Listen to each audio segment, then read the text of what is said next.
Let's start. So, hi at all, and welcome to the Metaverse.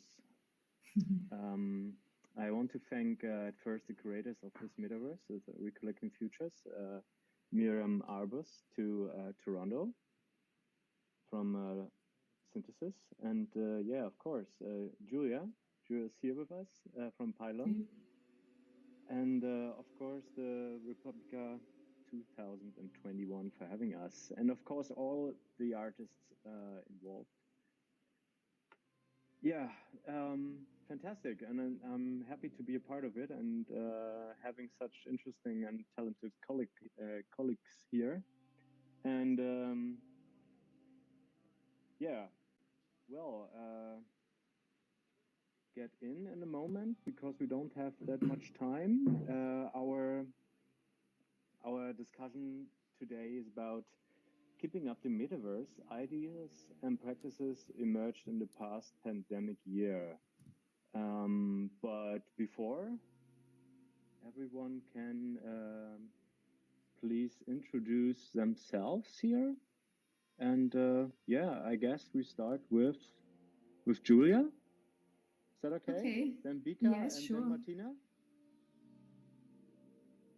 Okay, hi, my name is Julia Schmeltzer.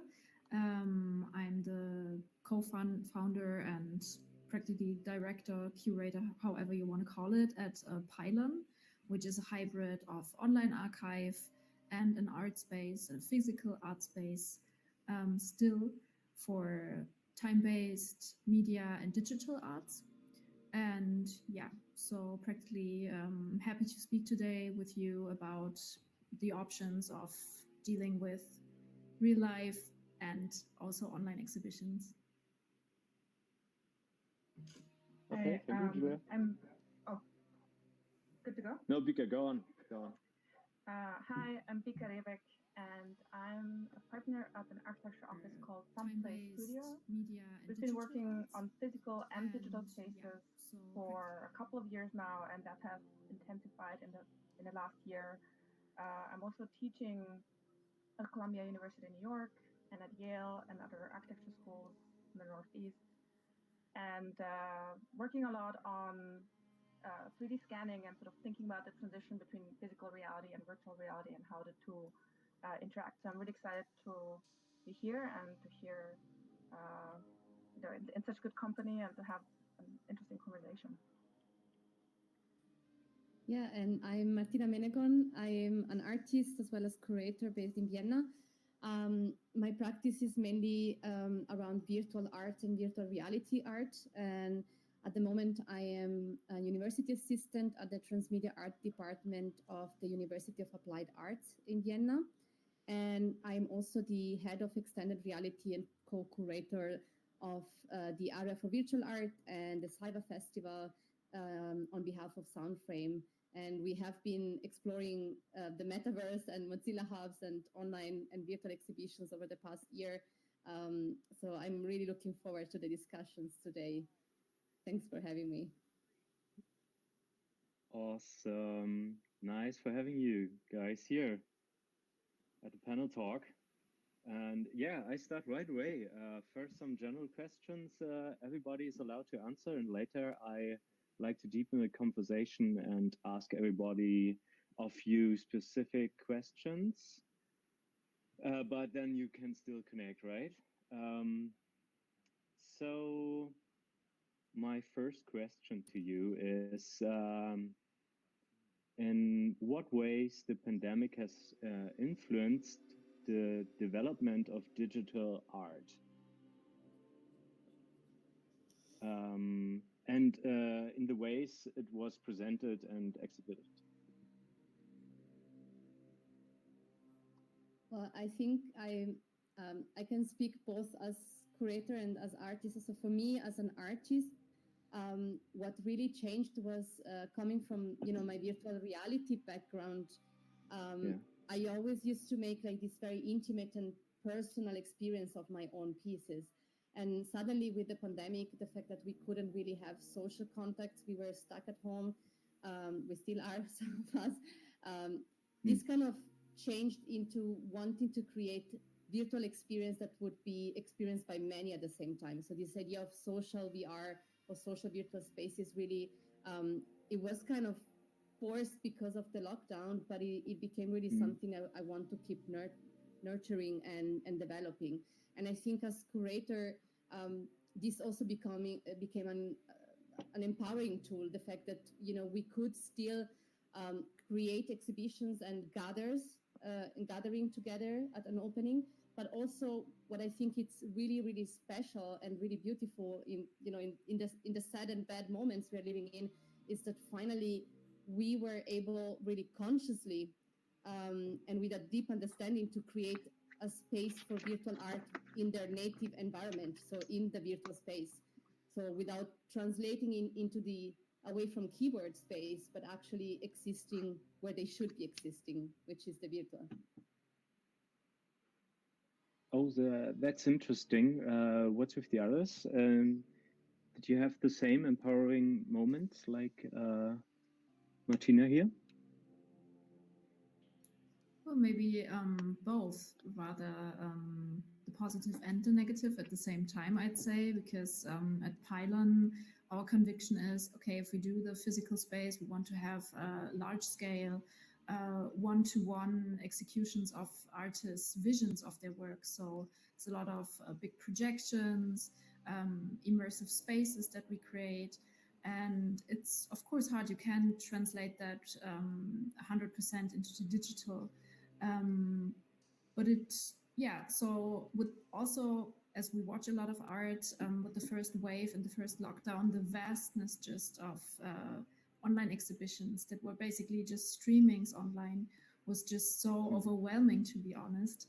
And that's why we actually didn't initially jump into that wave and did a lot of online exhibitions, but waited until we could do our physical shows, let's say in between lockdowns and according to the guidelines and restrictions.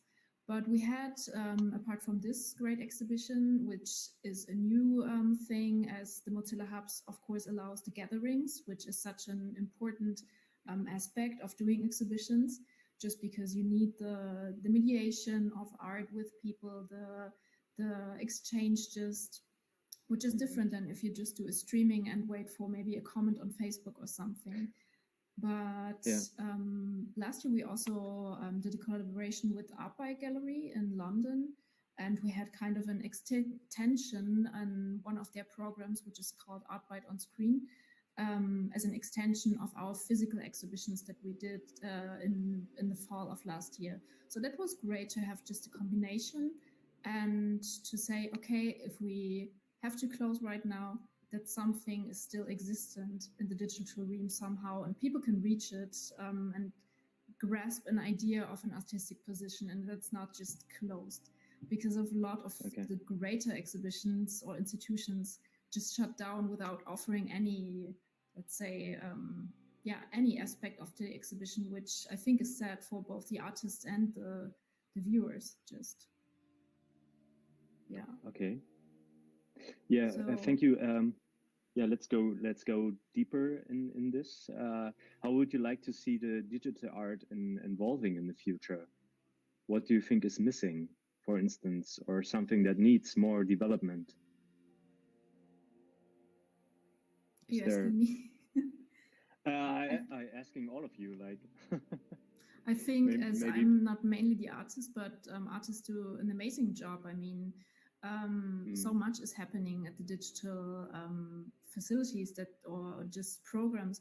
Anything that artists use nowadays, they're already doing the job.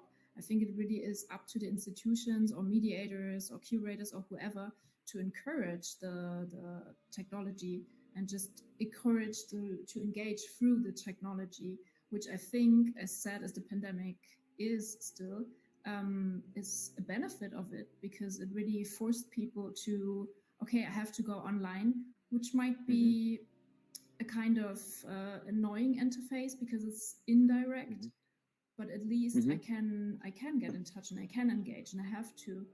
And we also saw it with an older age crowd, I think, that might be still used to old interfaces, like really physically going somewhere, that they got to know some new tools and tricks, and that they had to engage. I think it's a benefit and the upside of everything that was happening. Yeah. Okay. In this topic of accessibility, what can be done to improve accessibility, like especially for Black, Indigenous, people of color? Maybe Bika, what do you think? I mean, that's a very specific question. Like the, yeah. Yeah. Like my specific question to this and with Julia is like, is the virtual space an exclusive space? Yeah, absolutely. I mean, I think, you know, there's a big difference between sort of hypothetical access and then people actually going there, right? So I think we often talk about the web as being automatically accessible, and that is just not the case. You still have to create a kind of visitor journey or a pipeline or a way for people to come to these spaces. And we've seen this with hubs. We've put up a number of exhibitions, some of them with Martina in some capacity this year.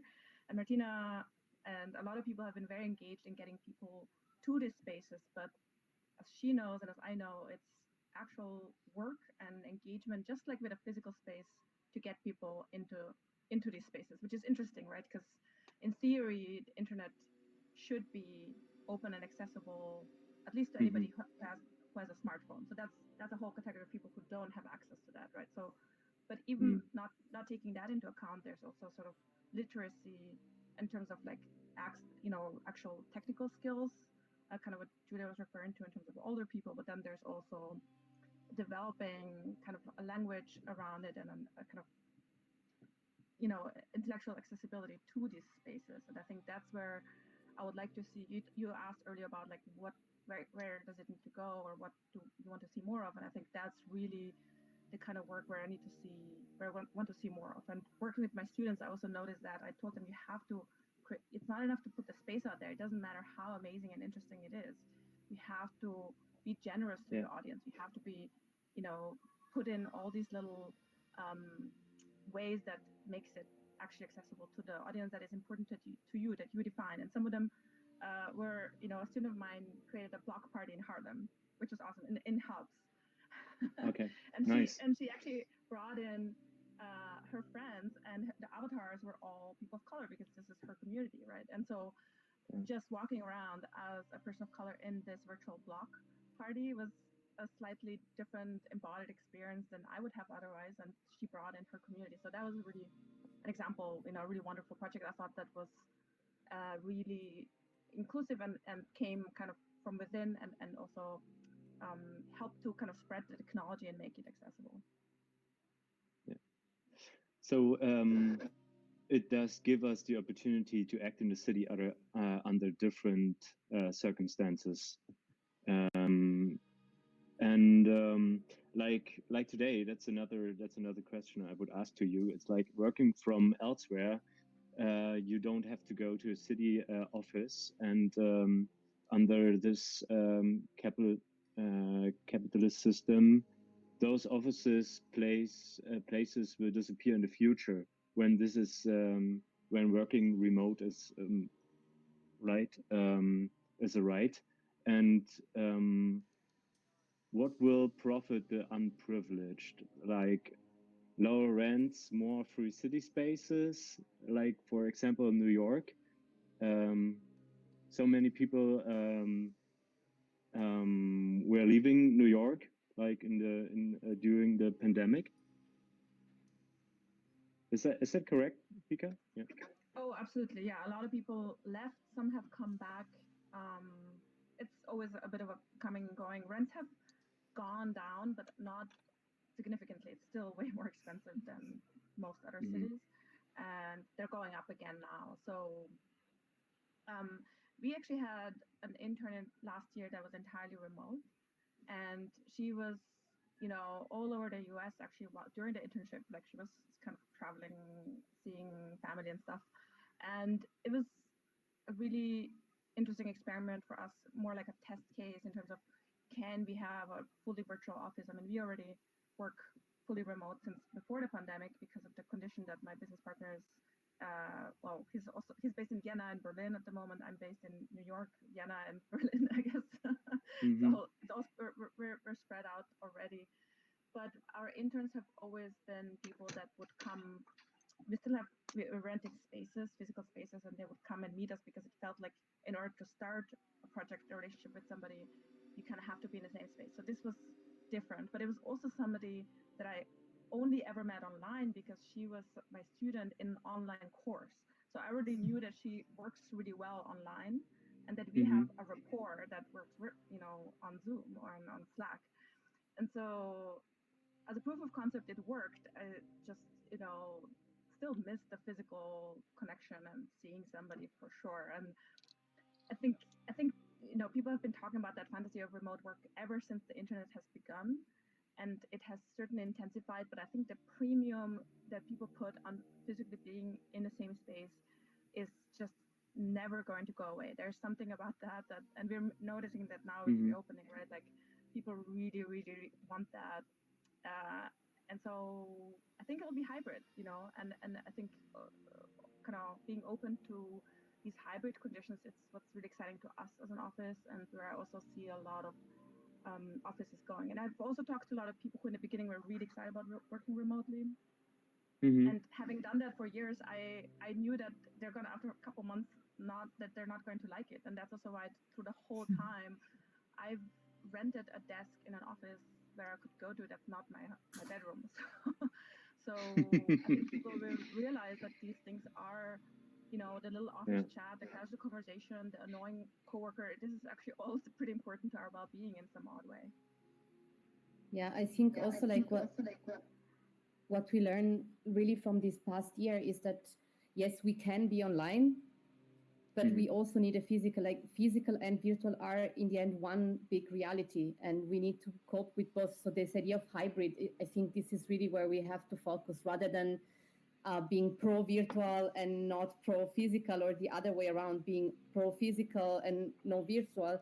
We really have to focus on understanding the pro and cons of both sides, and then create this hybrid reality, this hybrid existence. So having maybe still virtual openings and virtual exhibition, but then connected to a physical gatherings, a physical opening, or a sculptural, more installative version of the piece.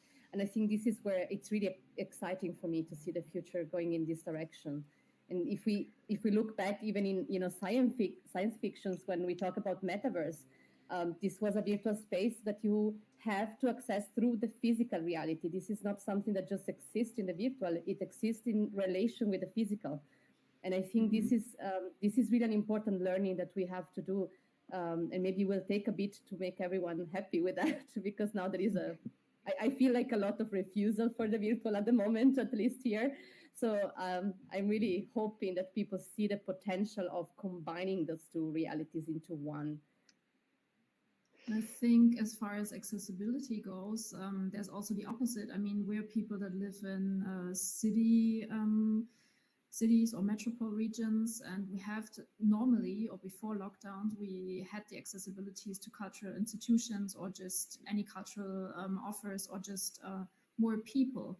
But I think what it also has done is it's created an extreme, I hope so, or a new self-worth of people that don't have the access, that don't live in the big cities, that don't live in the regions that might be as attractive to the cultural field. And that is, I think, a cool effect that first it was, okay, let's meet at the digital space, let's meet at the online exhibition. And there, nobody cares if you're sitting at Berlin or Mittweida in Germany, which is maybe not a very attractive place to be. Usually, but you can again participate and engage, and I think so the dual system will definitely be, I hope it will be staying, or that there will be still offers by institutions to do both. Why not? I mean, there can be virtual tours, ongoing physical exhibitions anytime. Why not? It's just, again, a question of engaging. That's what I really liked about Bika saying that the engagement is exactly the same kind of work at the physical or the digital space. There's no difference. So yeah, accessibility, yes, but engaging, I think that's the task, the main work for sure. So, Julia, let's be philosophical. Can the metaverse change or even improve the normal? Under which circumstances? Like, yeah, sure, why not? If it's accessible again for everybody, like fresh water or air, it should be accessible. My mother, for instance, is a teacher, and what I've seen all years or since last year, that not every child has a laptop or computer at their hands, or not at every time. And so I think as long as it's not accessible to anybody, it will not change. Just because there's an opportunity, possibility, it will not change. It's really an effort, I think, on a larger level, which is talking to, okay, what is a country willing to invest in their infrastructure. Basically, in Germany, we have the big misunderstanding that we try to be, I don't know, inventors and engineers, but I mean, our internet is basically in the medieval age. So there needs a whole lot of improvement, and also implementing a way of engaging with the digital and new technologies. It has to start at schools, because if nobody teaches the advantages or the possibilities of what is possible with new technologies, kids have to learn on their own, and not every kid can. So yeah, it needs to be a little cultural revolution, I guess, before the metaverse itself, which are the people creating it, can really do a change. Sure. But would be cool. I think that this idea of the metaverse as a better version of reality is, I think it's kind of embedded in human nature to think of anything that we project into the future as somewhat utopian, and the metaverse is part of that. But if you look at the development history of metaverses that we have, like Second Life and then Sansar and VR Chat and Rec Room and all these things, every one of these, except for the one that we're in right now, Hubs, is, well, even Hubs you could say is for profit. They all exist within the capitalist system. Let's put it this way. And they're all in the end designed to make profits. And you can see some of the darker forces now coming into play as it becomes more popular and as more people coming in, especially in the past year. Facebook Horizons tracks you entirely and records every single conversation for the sake of, protecting its citizens, and it ties the identity of the avatars to, and we're streaming this on Facebook, so it's ironic, but I deleted my Facebook account like a couple years ago, and then bought an Oculus Quest, and now within a year I cannot access my Oculus Quest that I bought for $400 anymore because it's tied to a Facebook account. I find it very sinister, and it's very strange. How can I buy a device that I can't access because I'm not willing to give up my privacy? So the metaverse, as we're seeing it now, is very closely following reality in terms of its constraints and problems, I would say. And it's up to us, of course. What's been really heartening to see is in Hubs, all these fantastic spaces artists have created, and people who are aware and very conscious of those differences and those ideas about privacy and getting together in virtual space. And so I don't want to be all dark. It's kind of, I would say it's a sort of mirror of reality. You have these both different approaches. Yeah, I totally. I also think this idea of like the virtual or the metaverse being, this perfect space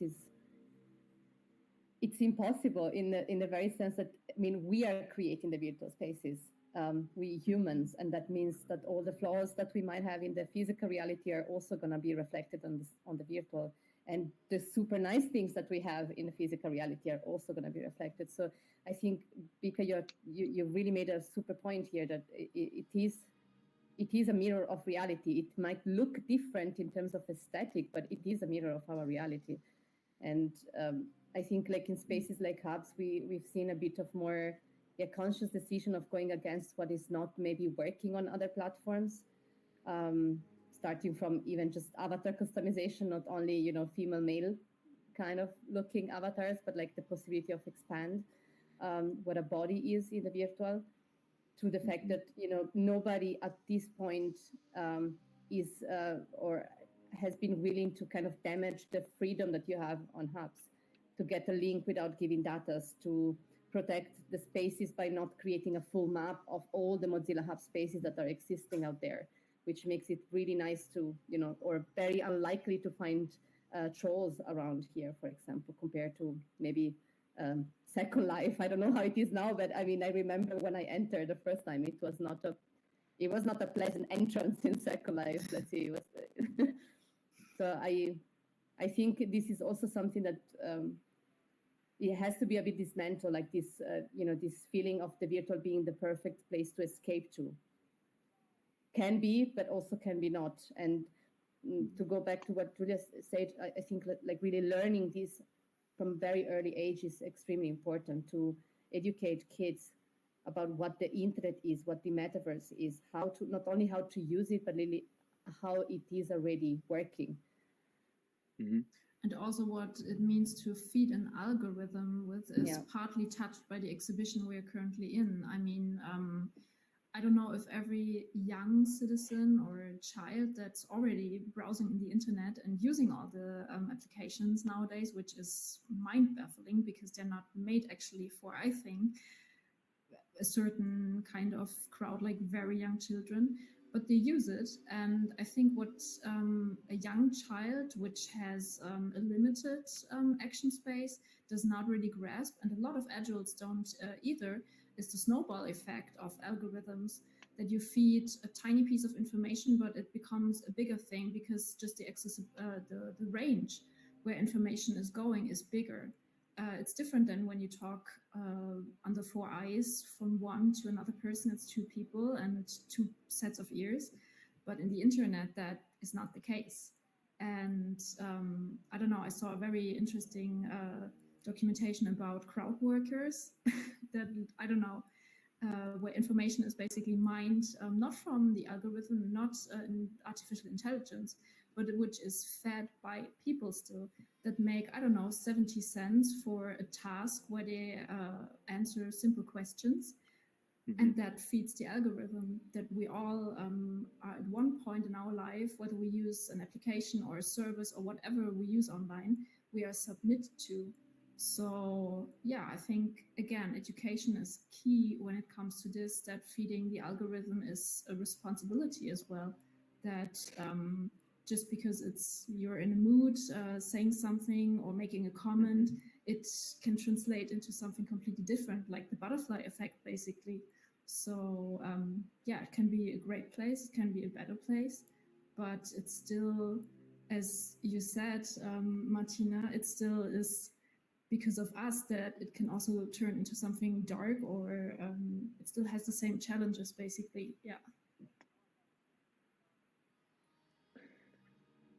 Yeah. So we talk about social responsibility, right? In the digital, and in this case of replacement of conventional methods, who has the power, or who is actually responsible? Is it we as curators, or as artists, or is it the state, or is this broader agenda? I don't know. How is this in America, Bika? How is this in Austria, right? How to challenge this question? What are your ideas about this? I love how you're asking all these really easy questions here.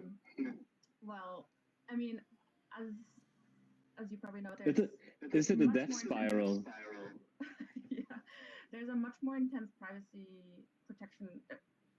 rights protection in Europe than in the US. So, you know, here when you actually when you just surf the web, you notice it kind of appears and you having to click a bunch of windows away. But also when I post stuff to social media in the US, I get a notification that my traffic statistics are going to be lower because some of the actions of visitors in Europe will not be tracked. So there's significant differences there. What does that mean? I mean, that is state dictated, and it kind of shows that the state does have a strong impact. I mean, Facebook, of course, has been now also questioned by the U.S. state and so on, and it's in kind of law proceedings against against it because it just buys up all its competition. I think it's a complex question. I don't really have a direct answer who is directly responsible, but I think and I've gone through that cycle, and probably most people have, where you kind of get upset you hear about some kind of data breach and you want to delete all your accounts, and then you realize that it does cut you off from a lot of stuff and that you want to be part of it. And so I think this idea of the dark forest internet kind of comes in, and Martina mentioned Hubs doesn't have a map, right? So there's all these spaces that can be inhabited without being tracked. And I think that's sort of the agency of the user. That's what we can do consciously on places like Discord, on places like Hubs, where we can create maybe smaller communities. We don't have as much outreach as on the big platforms that are, designed to draw traffic to us. But we are able then to kind of build these small communities. But it also, again, it takes more effort, right? You have to, when you create a Discord channel, you have to really set it up. You have to invite very specific people. The quality of conversation might be higher, or it might just not work out. And I know Martina's nodding because she's had that experience. So I think, those are my first thoughts about that. No, but you're saying a really real thing. I think, again, it's completely the mirror effect of the digital and the physical space, because sometimes if you do an artist talk or a reading or something, you might end up with 10 people at the physical gallery, and that's totally fine, I think. I think just the internet, it also conveys an idea of, it's democratic to have everybody, the whole world watching, but that's not the case, and it's totally fine. I think it's a problem of expectation and reality, which is also what you said, super true, that the privacy issues in the digital that keep a lot of people away from using certain applications or just engage with certain things that are happening online. But it's I don't know, I'm always asking myself if it's not even the same in the real space, because a lot of people that even I know, they have a kind of something that's holding them back to just enter a new space, enter a new, I don't know, a shop even, that they think might be too stylish for them, where they can't hide behind an avatar or just a synonym. So I think the parallelity is crazy. It's just a mirror basically of what we've created or what we're living in real life. So I don't know if what would be great tools to kind of be proven in the digital to take back to reality. That's what I would be interested, basically, because I don't know, I don't see in the future people coming with a great mask like you're wearing, Martina, at the moment, coming to galleries or just gatherings or demonstrations. But it would be interesting to know what could be modes of, just navigating through both, just reality, let's not say physical or digital, but just reality, just in social circumstances. And I think just to add up also to the question that you had before, which is a very complex one, I think like the only addition I would say to what Bika and Julia have been saying is, it's also, of course, you have this regulation that comes from the state or comes from your city or whatever, or from the, I don't know, place of work. But I think more than that, what is really maybe still on the shoulder of institutions and artists maybe, it's really to push certain kind of platform rather than others. So for example, the fact that a lot of artists have been engaging with Mozilla Hubs as one place, or we have like, which was an amazing and is still running, the New Art City platform for artists to create virtual spaces. All these platforms that are, not getting so much data out of you that you can be free in it and you can be creative in it, you can gather in it.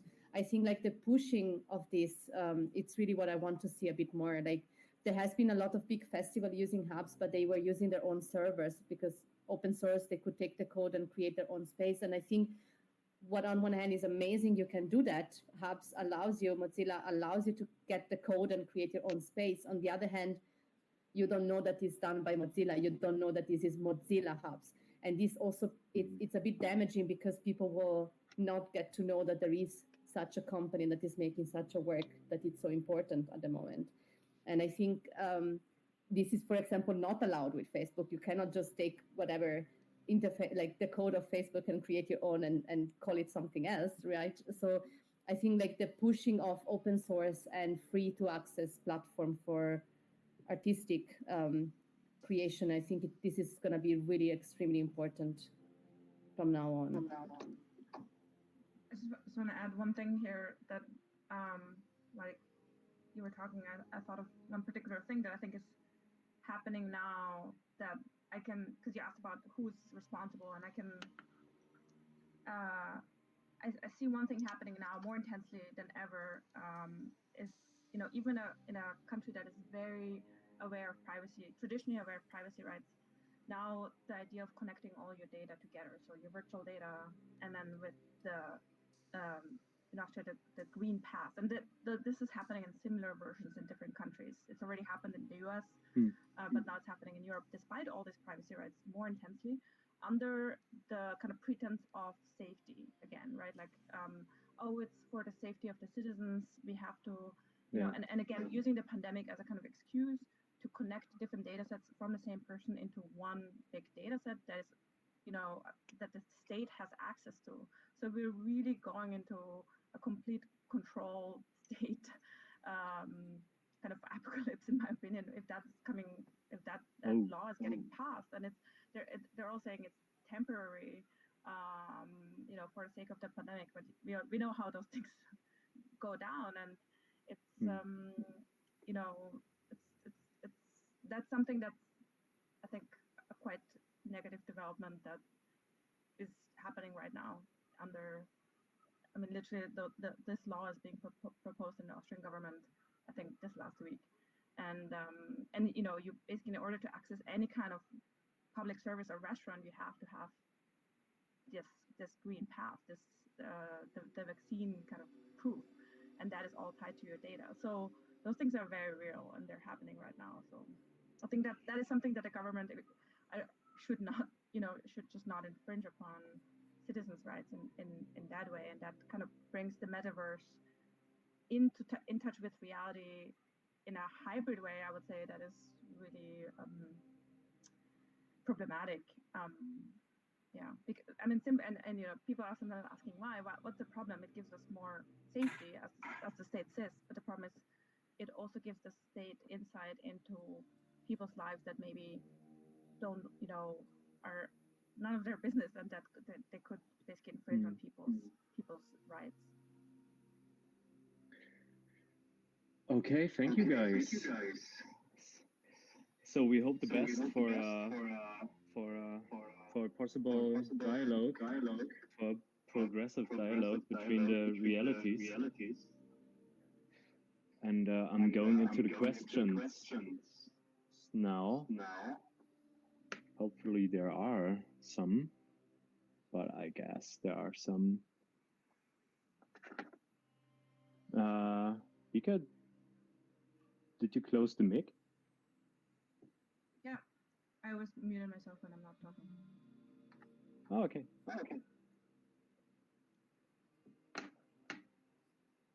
I have a look into the chat. I was also having a look. I don't see questions so far.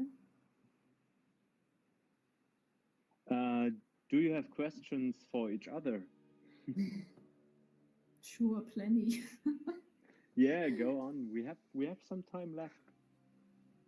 No, I'm just, again, I'm very curious if the pandemic kind of, I mean, you can always just judge some events a little time, if a little time has passed after them.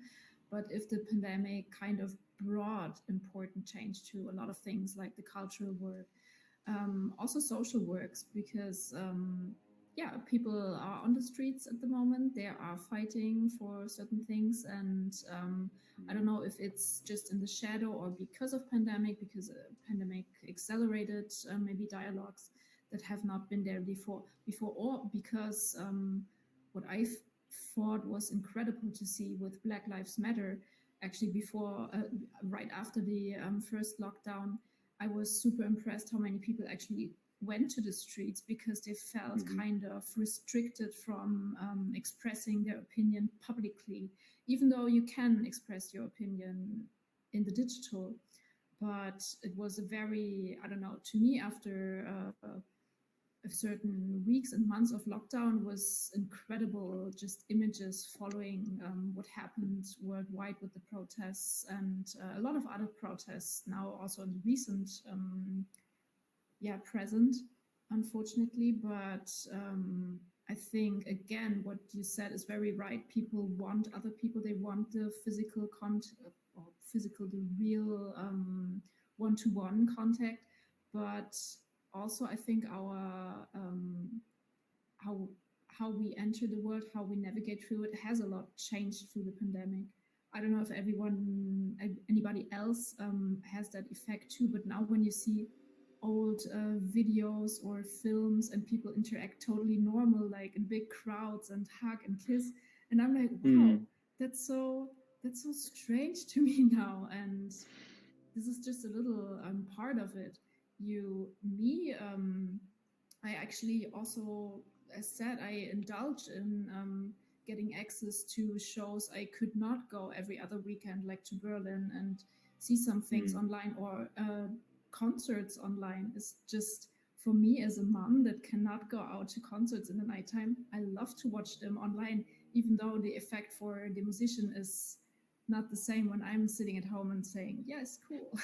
But again, what I actually want to get back to is, I'm really curious if the kind of cultural revolution, culture is not just art, but also how we again navigate through all of the social realm. If something new has been sparked, maybe through the digital possibilities that we will take actually back into real life. That's what I'll be very curious to watch in the next years, probably, or even centuries. Because since we have all our smartphones and use so much, or also enter the world like in a hybrid way already, and approach it with going through the app first to see where we're going, who's going to be there.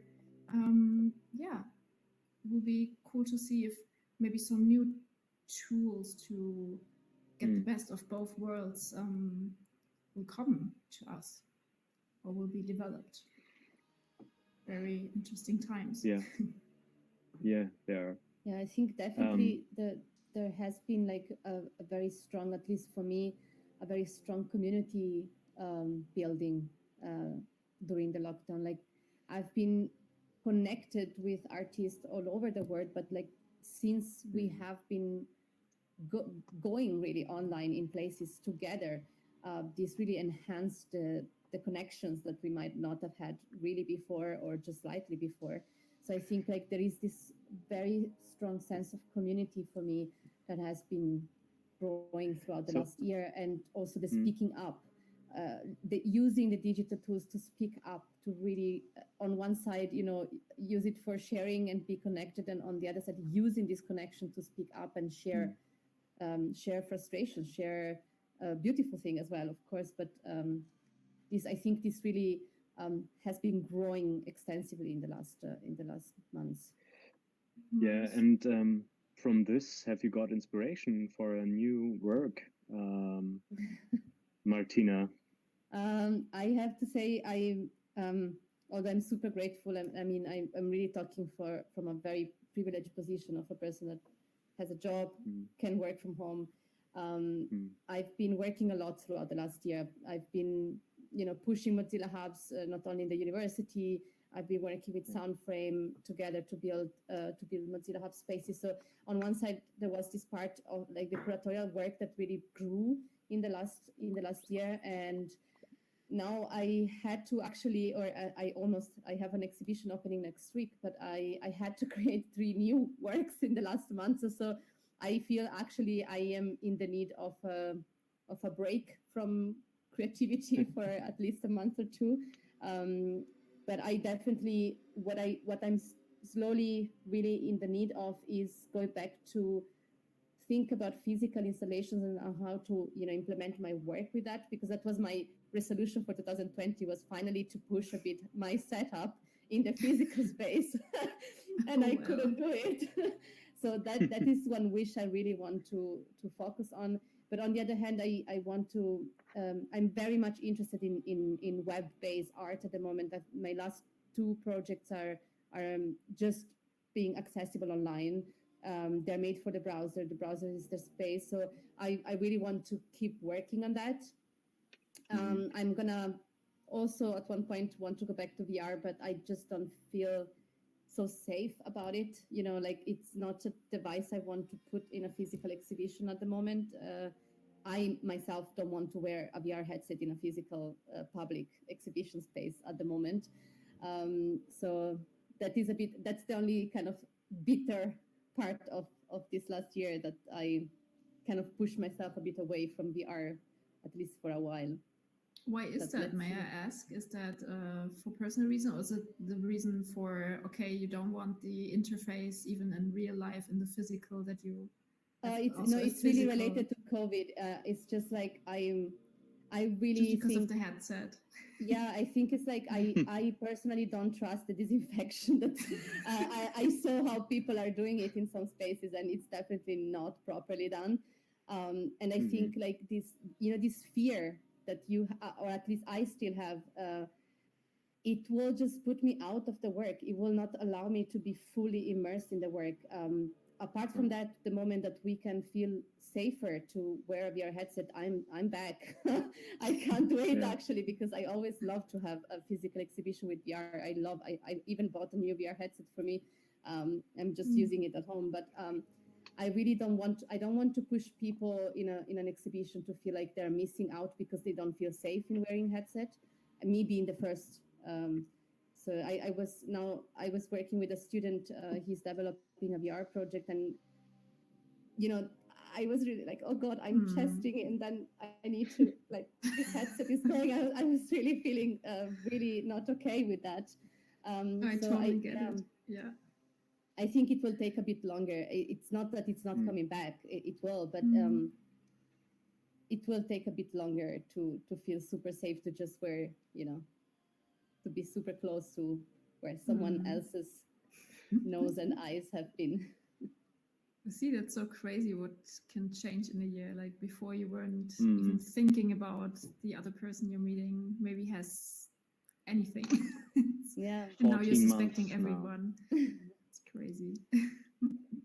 Yeah, so I think guys, it's more like it's not the suspicious, but it's like the feeling of it's like when, I don't know, when I would go to public transport, the fact that, you're touching things that others, like a lot of other people have. It's not like your home door that you're just a couple of people maybe touching it. So I think it's like more a general thing. It's not so much that maybe the person before was contaminated or like this checking who is, but also myself. I mean, I don't know. I might be, asymptomatic or so. So I think it's really this overall general fear that has been growing in the last year that needs to first go away in order to be fully immersed from a physical public space through a VR headset, I think. So guys, I have a very last question here from the crowd. Do you have visions or dreams about the metaverse could work in the future?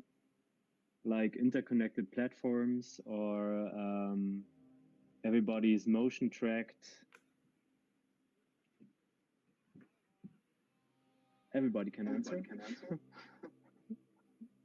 Yeah, I think, because we're just talking about VR headsets, I was thinking, I also kind of have a love-hate relationship with it, but it's kind of on the verge of being really accessible. I mean, it's cheaper now to buy a VR headset than a phone. It's really not so much of a price issue, but it's really more of a kind of issue of acceptance, or people understanding its potential and being interested in having these things at home, because it's still seen as something that is for kids or weird artists. Yeah. so it's sort of, my dream at the moment is, and I made my business partner Daniel, that what you know that he was on this other talk. I was like, you have to buy this headset, and we've had meetings in there and use it for architectural design more specifically. But the idea, our clients don't have it, so we would have to again physically invite them to the office and put it on their head, and then they might not be used to it and might get seasick, or it just doesn't feel quite there yet.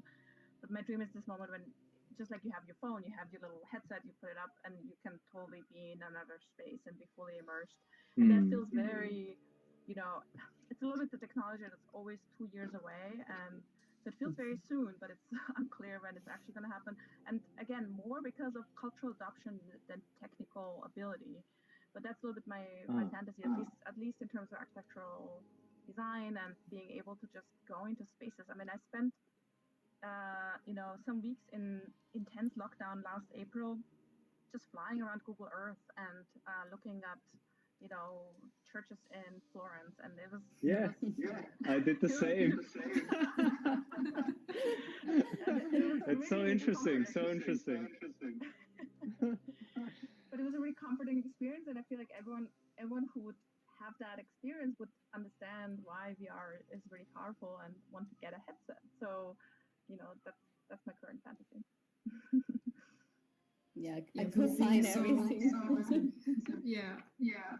But being very specific, like you've just been, Bika, which I absolutely get. I also think AR has kind of a way to go, and still, I mean, I have all these several apps where I can use AR, but why is it not that I can use it like a QR code, and my smartphone automatically creates the AR? It's super annoying to me. I think it's for a lot of artists or designers who want to use it, because again, it's such an also educational tool, or it could be, if you're standing, I don't know, in front of a monument, and maybe you use a VR and an AR thing, like working like a QR code maybe, and you already have the knowledge, the information, whatever you have, maybe a little video that pops up.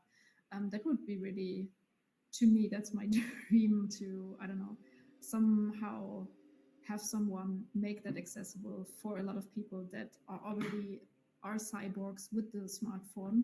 So yeah, to get again the best of both worlds. I mean, you can fly around the churches of Firenze in your VR, and you could stand in front of it, but at the same time you don't know anything about it. So there's still so much potential, and I don't know if are there people already working on it, because I can't. I don't have the knowledge or tools, but I'm waiting for it. That would be my dream, to have everything a little more. Internet of Things is such an old term, but a little more connected, but wisely connected, just usable connected. Yeah, usability of things have to, I think, improve.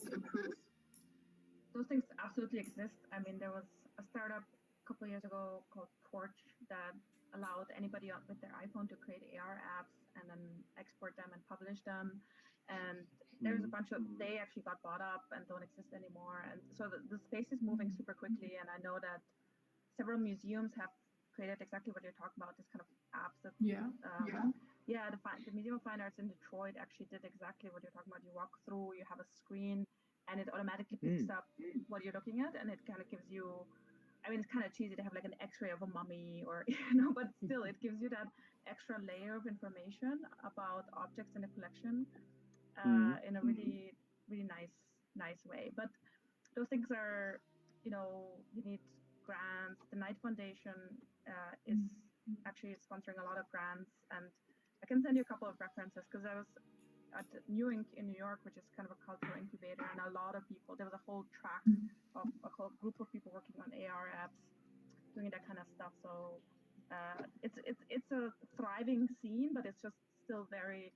There's nothing really large scale commercially available that would work. But yeah.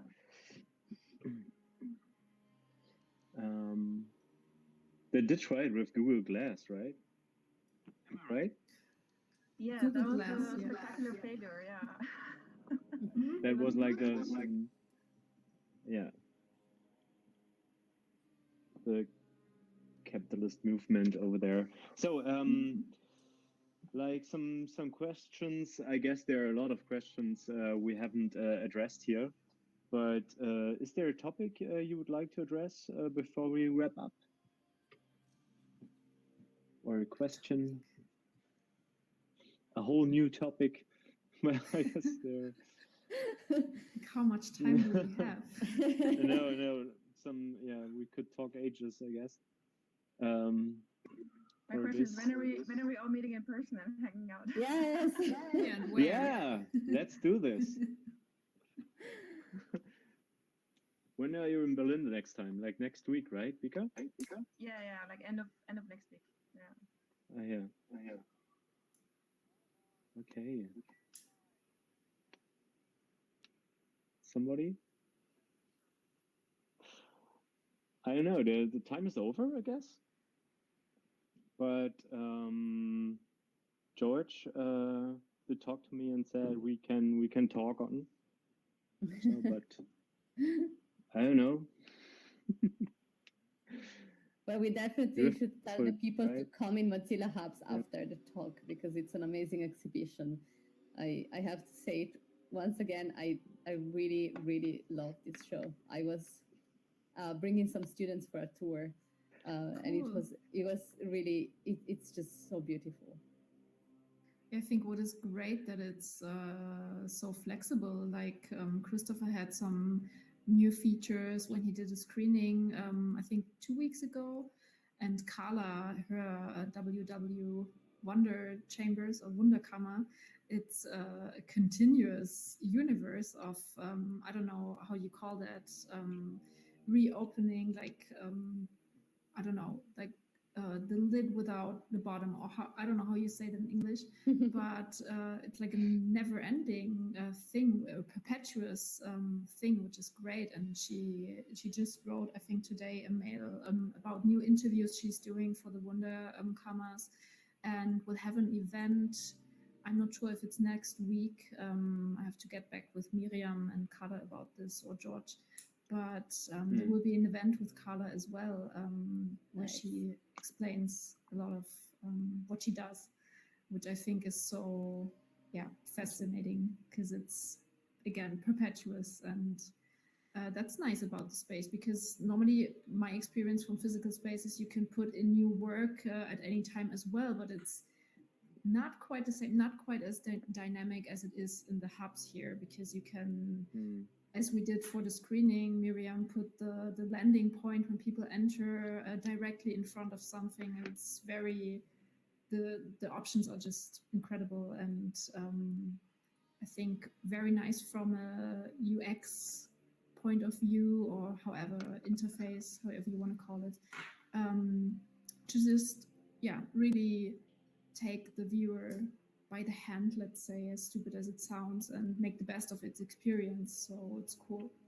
But it's also what I really like about how I mean, on one hand is one possibility that Mozilla Hubs allows, but like I think this was really extensively used in the show.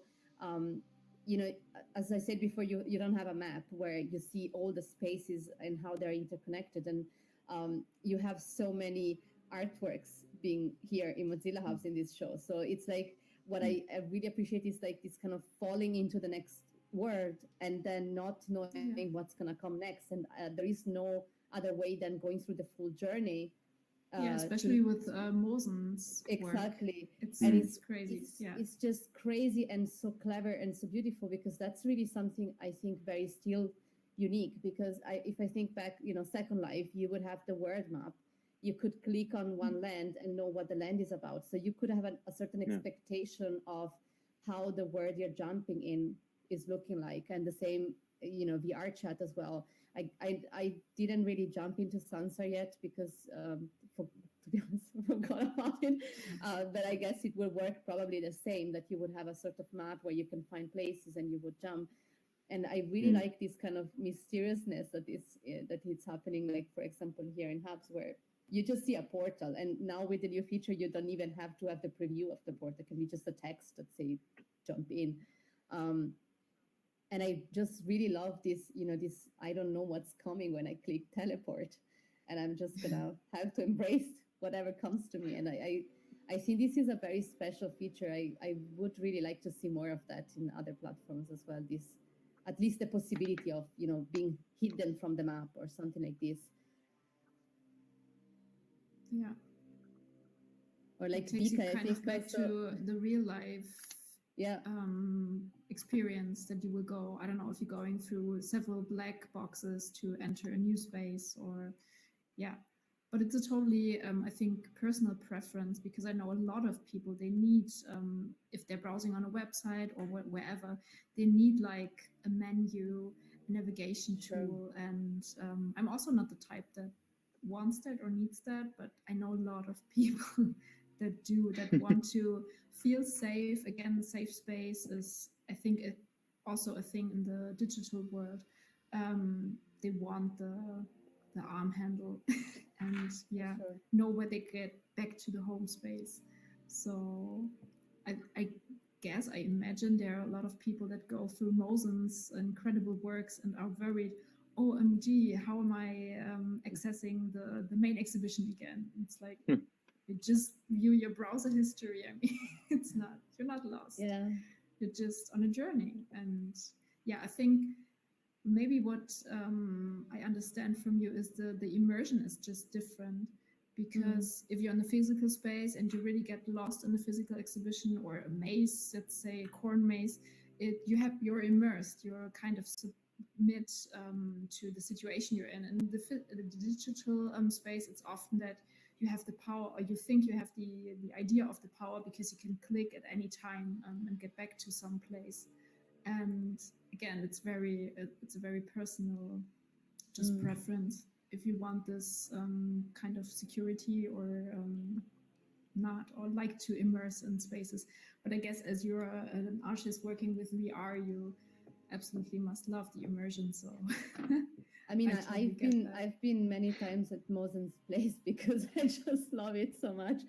And I even though I know you could go back with your browser history, I think I appreciate the fact that, you kind of want to go through it. Like you kind of, at one point you get stubborn. You want to go through all the spaces until you kind of know in your heart that there will be a portal back at one point.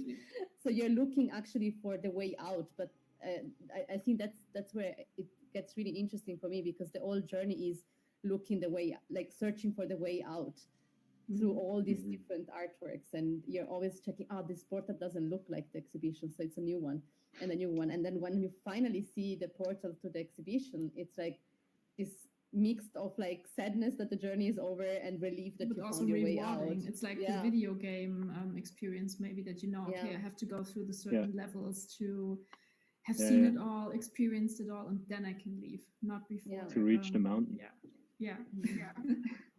But again, let's not forget that physical spaces are also confusing sometimes. I used to work at the Metropolitan Museum in New York as an exhibition designer and did a lot of wayfinding projects. And we were always debating, is there even any point in doing this? Because the whole idea of the Met, for me and for a lot of people, is to get lost.